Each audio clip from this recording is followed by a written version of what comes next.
Hello అందరికీ, welcome to Divya Teja కిరీ vlog. ఒక చిన్న రిక్వెస్ట్, ఇంకా మన ఛానల్ని ఎవరైనా సబ్స్క్రైబ్ చేసుకోకపోతే సబ్స్క్రైబ్ చేసుకోండి. ఈ వీడియోని చివరి వరకు చూసి మీకు ఎలా అనిపించిందో కమెంట్స్లో చెప్పండి.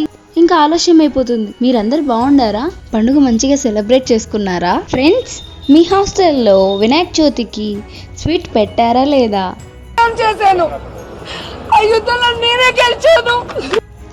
ఏదేమైనా వినాయక చవితి అంటేనే అందరూ బాగా ఎంజాయ్ చేస్తారు. అలాంటి వినాయక చవితి మేము చేసుకుంటామో లేదో అనుకున్నాం. ఎందుకంటే పొద్దున్నే లేచి గిరి ఆఫీస్కి వెళ్తుండు, ఇంకా మేము జరుపుకున్నట్టే అనుకున్నాం. కానీ పాపం పొద్దున్న 4 గంటలకు వెళ్ళి ఈవినింగ్ 5 గంటలకు వచ్చేటప్పుడు పూజకు కావాల్సిన సామాన్లన్నీ తీసుకొస్తున్నానమ్మా, పూజ పెట్టుకుందాం అన్నాడు. ఓకే అని చెప్పేసి పూజకు కావాల్సిన ప్రసాదాలన్నీ చేశాను. మీరు ముందు చూసినట్లుగా దేవుణ్ణి మంచిగా రెడీ చేసి పూజ చేసి బాగా నమస్కరించుకొని ఇంకా వీధిలో గణేషుని చూడ్డానికైతే వెళ్ళాం. అక్కడ చూసారా శివుడు ఎంత బాగున్నాడో, నాకైతే భలే నచ్చింది. ఆ వ్యూ నుంచి వినాయకుడిని చూస్తుంటే ఎంతో మంచిగా అనిపిస్తుంది కదా.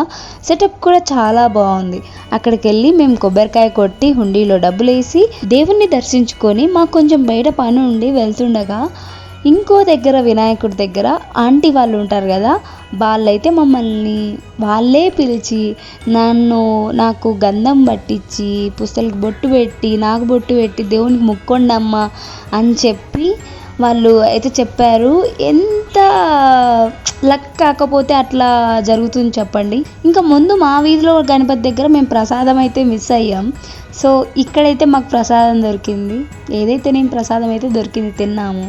ఇంకా మేము బయట కొంచెం వర్క్ చూసుకొని అయితే ఇంటికి వెళ్ళామన్నమాట. ఇదండి ఇవాల్టి వ్లాగ్. మీకు అందరికీ నచ్చింది అనుకుంటున్నా. నాకైతే చాలా బాగా నచ్చింది. ఒక నిమిషం, నిమజ్జనం చేసేటప్పుడు చాలా జాగ్రత్తగా ఉండండి. ఈ వీడియో చూడండి, మీకే అర్థమవుతుంది. కాలువలో పడిపోయిన బాలుడి మృతదేహాన్ని గుర్తించిన పోలీసులు నిన్న వినాయక నిమజ్జన సమయంలో తెలుగు గంగ కాలువలో పడిపోయిన లాలు భాషా అనే బాలుడు ఈ రోజు అహోబిలం నుండి బాచిపల్లె వెళ్లే బ్రిడ్జ్ దగ్గర శవమై తేలాడు. Thank you for watching. Will meet with another vlog. Bye bye. Subscribe.